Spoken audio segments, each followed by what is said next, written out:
వైజాగ్లో సూసైడ్ చేసుకున్న విద్యార్థి సాయి తేజ మృతిలో కొత్త కోణాలు వెలుగు చూస్తున్నాయి. సాయి తేజను మానసికంగా లైంగికంగా వేధించిన ఇద్దరు మహిళా లెక్చరర్లపై యాజమాన్యం చర్యలు తీసుకుంది. వేధింపులపై సాయి తేజ తల్లిదండ్రులకు చెప్పినప్పటికీ లాస్ట్ ఇయర్ కావడంతో అడ్జస్ట్ కావాలని చెప్పినట్లుగా సమాచారం. ప్రతి రికార్డులోనూ తప్పులు చూపిస్తూ వేధింపులకు గురి చేయడంతో వాటిని తల్లిదండ్రులకు చూపించాడు సాయి తేజ. ఆ రికార్డులను తీసుకెళ్లి కాలేజీలో సాయి తేజ తండ్రి గొడవ పడ్డాడు. అక్కడి నుంచి నేరుగా పోలీసులకు ఫిర్యాదు చేశాడు. ఇంటికొచ్చేసరికి సాయి తేజ ఉరి వేసుకుని చనిపోయాడు. చనిపోయిన కొడుకును చూసి తల్లిదండ్రులు తల్లడిల్లుతున్నారు. ఈ ఘటన నేపథ్యంలో ఇవాళ కాలేజీకి యాజమాన్యం సెలవు ప్రకటించింది. విద్యార్థి Sai Teja mobile chatting, call డేటాను పరిశీలించి పోలీసులు కేసును దర్యాప్తు చేస్తున్నారు.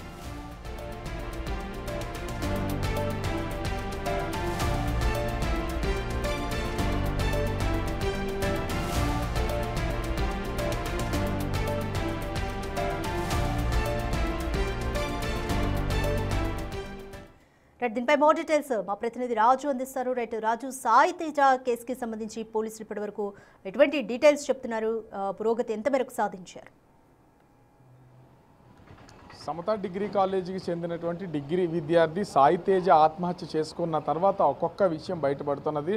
సాయి తేజని అటు బేగం అనే మహిళా లెక్చరర్ గత కొంతకాలంగా లైంగికంగా వేధింపులకు గురి చేస్తూ అతనితో బయటికి వెళ్ళాలి, నువ్వు నాతో కంటిన్యూగా మాట్లాడాలి అంటూ అర్ధరాత్రి వరకు చాటింగ్ చేస్తున్నటువంటి ఉదంతం అంతా కూడా బయటపడినటువంటి పరిస్థితి ఉంది. తను చాలా మాట్లాడుతున్నటువంటి వ్యక్తి లెక్చరర్ కావడంతో వాళ్ళిద్దరికి మధ్యన తల్లి కొడుకుల ఒక బంధం గత 2 సంవత్సరాలుగా కొనసాగుతున్నటువంటి నేపథ్యంలో చాలా జాగ్రత్తగా మేనేజబుల్గా ఆమె ఎంత ఇబ్బందులకు గురి చేసినా సాయి తేజ తన మెసేజ్లో కానీ కాల్స్లో కానీ కొంత జాగ్రత్త పడుతూ వచ్చినటువంటిది అయితే ఉంది. అయితే ఇంకా ఇంటర్నల్గా ఏదైనా జరిగి ఉంటుందనే కోణంలో పోలీసులు అయితే దర్యాప్తు చేస్తున్నారు. కానీ సాయి తేజకి సంబంధించి వేధింపులు ఎక్కువ అవడం, ముఖ్యంగా బేగం అనే మహిళా లెక్చరర్ ఇతన్ని చాటింగ్లోను ఫోన్ కాల్స్లోనూ వేధిస్తూ లైంగికంగా వేధింపులకు గురి చేస్తున్నట్టు ఒక పక్కన ఉంటే, మరొక లెక్చరర్ తన రికార్డ్స్కి సంబంధించి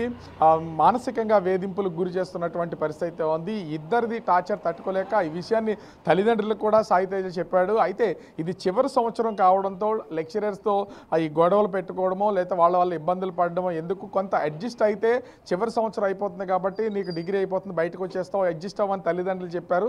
అయితే ఈ వేధింపులు ఎక్కువైపోవడం, ఒక్కొక్క రికార్డుని 7 సార్లు 8 సార్లు తిప్పి రాయించి వేధింపులకు గురి చేస్తున్నటువంటి నేపథ్యంలో ఆ రికార్డ్స్ని తన తల్లిదండ్రులకి చూపించి నన్ను ఈ విధంగా మానసికంగాను శారీరకంగాను లైంగికంగాను వేధింపులకు గురి చేస్తున్నారు అని తల్లిదండ్రులకు చూపించారు. అయితే నిన్న ఉదయం ఆ రికార్డ్స్ తీసుకుని అది ఇద్దరు మహిళా లెక్చరర్స్ దగ్గరికి, అదేవిధంగా కాలేజీ యాజమాన్యం దగ్గర కూడా వీళ్ళు రావడం అయితే జరిగింది. వాళ్ళతో గొడవపడి ఆ రికార్డ్స్ అన్నింటినీ సరి చేయించుకుని తిరిగి ఈ విధమైనటువంటి ఇబ్బందులకు గురి చేస్తున్నారని పోలీస్ స్టేషన్కి ఫిర్యాదు చేసి తిరిగి ఇంటికి వెళ్ళారు.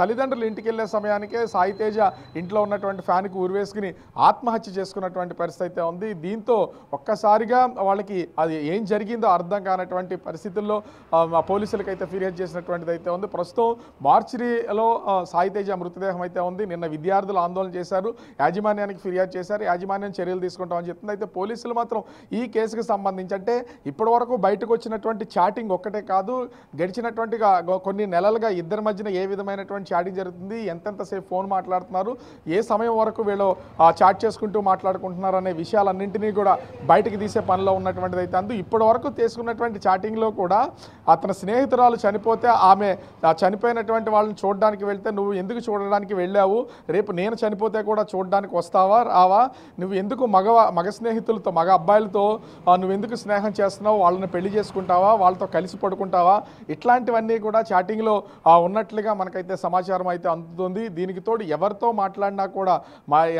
అమ్మాయిలతో మాట్లాడినా అబ్బాయిలతో మాట్లాడినా వాళ్ళకి అక్రమ సంబంధం అంటగడుతూ లైంగికంగా తీవ్రమైనటువంటి వేధింపులకు గురి చేసినటువంటి నేపథ్యంలో సాయి తేజ మానసికంగా తీవ్రమైనటువంటి ఒత్తిడికి గురైనట్లుగా తెలుస్తుంది. ఈ కోణంలో అసలు ఎన్ని రోజుల నుంచి జరుగుతుందనే దాన్ని కూడా ఈ మొత్తం డేటా అంతా పోలీసులు అయితే కలెక్ట్ చేస్తున్నారు. ఈ చాటింగ్లో కూడా ఎందుకంటే తల్లిగా భావించినటువంటి సాయి తేజ ఆ బేగం హస్బెండ్ని బాబాయ్ అని పిలుస్తున్నట్లుగా ఆ చాటింగ్ ద్వారా అర్థమవుతుంది. మీరు ఇలా చేస్తే బాబాయ్ ఊరుకోడు, బాబాయ్కి తెలిస్తే ఇబ్బందిగా ఉంటుంది అనేది కూడా దాంట్లో మెన్షన్ చేసినటువంటి పరిస్థితి అయితే ఉంది. అంటే ఒక పక్క నుంచి సాయి తేజని కానీ తీవ్రమైనటువంటి లైంగికంగా మానసికంగా వేధింపులకు గురి చేస్తున్నటువంటిది అయితే ఉంది.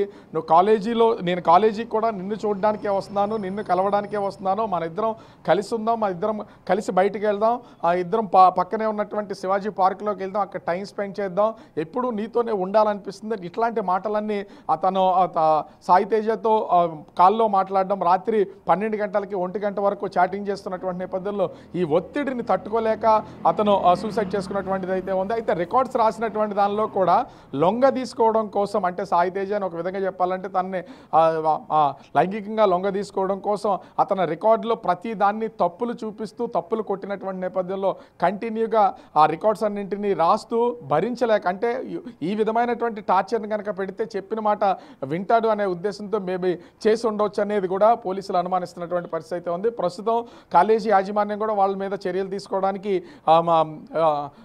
ముందడుగు వేస్తున్నటువంటి పరిస్థితి ఉంది. అయితే వాళ్ళు ప్రైవేట్ కాలేజీ కావడంతో వాళ్ళని జాబ్ నుంచి తప్పిస్తారు. కాకపోతే సాయి తేజ మృతికి చేసినటువంటి లైంగిక దాడి, మానసికమైనటువంటి దాడికి సంబంధించి సాయి తేజ కుటుంబానికి న్యాయం చేయాలని విద్యార్థి సంఘాలతో పాటుగా అతని క్లాస్మేట్స్ అందరూ కూడా పర్సనల్గా కేసులు పెట్టి పోరాటం చేస్తున్నటువంటి పరిస్థితి ఉంది. ఇప్పుడు ప్రస్తుతం పోస్ట్ మార్టం నిమిత్తము ఈ సాయి తేజ డెడ్ బాడీని కేజీహెచ్కి అయితే తరలించారు. అయితే కేసుకు సంబంధించి పోలీసులు విచారణ అయితే ప్రారంభమైంది. మొత్తం కాల్ డేటాని, అదేవిధంగా చాటింగ్ డేటాని మొత్తం అంతా కూడా పోలీసులు అయితే పరిశీలన చేస్తున్నారు. దీంట్లో మరికొన్ని విషయాలు వెలుగు చూసే అవకాశం అయితే కనిపిస్తోంది. రైట్ రాజు, మనం బిగ్ టీవీ స్క్రీన్ మీద డిస్ప్లే అవుతున్న చార్ట్లో కూడా చూస్తున్నాము. రైట్, సాయి తేజ మీద మేడం ఏదో కంప్లైంట్ ఇచ్చి బ్లాక్మెయిల్ చేసినట్టుగా కూడా అర్థమవుతుంది. ఎటువంటి కంప్లైంట్ ఇచ్చి వేధించారు, అలాగే తల్లిదండ్రులు ఎటువంటి ఆధారాలు ఇప్పటివరకు పోలీసులకి సమర్పించారు, అలాగే సాయి తేజ స్నేహితులు ఏమంటున్నారు? అంటే ఇప్పటి వరకు సాయి తేజ స్నేహితులకు సంబంధించి అయితే స్నేహితులందరికీ చెప్పుకోలేనటువంటిది అయితే ఉంది. సాయి తేజ ఎవరితో స్నేహం చేస్తే వాళ్ళతో మీ ఇద్దరికి మధ్యన అలా శారీరక సంబంధం ఏమన్నా ఉందా, మీరిద్దరూ కలిసి జీవించాలనుకుంటున్నారని అబ్బాయిలతో ఈమె ఒక రిలేషన్ని ఏర్పాటు చేస్తున్నటువంటి నేపథ్యంలో అబ్బాయిలతో కూడా స్నేహం చేయడానికి లేదు సాయి తేజకి, ఎవరితోనూ మాట్లాడినటువంటి పరిస్థితి లేదు. ఏ అబ్బాయిలతో అయితే అతను స్నేహం చేస్తున్నాడో వాళ్ళకి సంబంధించి వాళ్ళ ఎడ్యుకేషన్కి సంబంధించి ముఖ్యంగా వాళ్ళ రికార్డ్స్ అన్నింటినీ కూడా ఇబ్బందులకు గురి చేస్తూ వాటిని కూడా సాయి తేజని ఏ విధంగా అయితే ఇబ్బంది పెడుతున్నారో మిగిలిన ఇద్దరు స్నేహితులు కూడా అలాగే ఇబ్బందులు పెడుతున్నారు. వాళ్ళు కూడా ఇంతకుముందు ఫిర్యాదు చేసినటువంటిది అయితే ఉంది. అమ్మాయిలతో ఎవరితోనన్నా మాట్లాడినా కూడా ఇదే విధమైనటువంటి పదాలు ఉపయోగించడంతో అటు అబ్బాయిలు క్లాస్ స్నేహితులు, ఎందుకంటే సాయి తేజతో స్నేహం చేస్తున్నటువంటి అమ్మాయిలతో కూడా నేను మాట్లాడడం అయితే జరిగింది. అతను ప్రతి ఒక్కరిని చెల్లి అని స్నేహం చేస్తాడు, పెద్దవాళ్ళు అయితే అక్క అని స్నేహం చేస్తాడు, ఎవరితోనూ అనుచితంగా ప్రవర్తించడు, మాతో మాట్లాడినా కూడా మాకు అతనికి సంబంధం ఉందనే విధంగా ఈమె వరుసలు కడుతుందనే ఉద్దేశంతో అతను మానసికంగా కుంగిపోతున్నాడు అనేది స్నేహితుల వైపు నుంచి వస్తుంది. ఇక తల్లిదండ్రులు ఇప్పటికే మొబైల్ వాళ్ళ దగ్గర ఉన్నప్పుడు బేగం సంబంధించినటువంటి చాటింగ్ అంతా కొన్ని స్క్రీన్ షాట్స్ తీసి అటు స్నేహితులకు పంపడం, పోలీసులకు ఇవ్వడం అయితే జరిగింది. ఈలోపు మృతదేహాన్ని పోస్ట్ మార్టం తరలించేటప్పుడు పోలీసులు ఆ మొబైల్ని అయితే స్వాధీనం చేసుకున్నారు. ఇప్పుడు పోలీసుల దగ్గర ఈ మొబైల్ ఉంది, దాంట్లో పూర్తి స్థాయి చాట్ అంతా, ఎందుకంటే చాట్ని చాలా వరకు డిలీట్ చేస్తుంటారు, ఆ చాటింగ్ మొత్తం అంతా కూడా రిట్రీట్ చేస్తే దాంట్లో బోల్డంతా బయటకు వచ్చే అవకాశం అయితే ఉంది. పోలీసులు ఈ కోణంలో దర్యాప్తు అయితే మొదలు పెడుతున్నటువంటి పరిస్థితి అయితే ఉంది. అయితే సాయి తేజకి సంబంధించి ఈ మరణం వెనుక ఈ ఇద్దరు లెక్చరర్సే ఉన్నారా, ఇంకా ఏమన్నా ఉందా, అసలు ఎందుకు ఆత్మహత్య చేసుకోవాల్సినటువంటి పరిస్థితి అయితే ఉంది, ముఖ్యంగా బేగం ఎందుకు ఈ విధంగా బెదిరింపులకు పాల్పడుతుంది అనేది బయటపడాల్సినటువంటి పరిస్థితి అయితే ఉంది.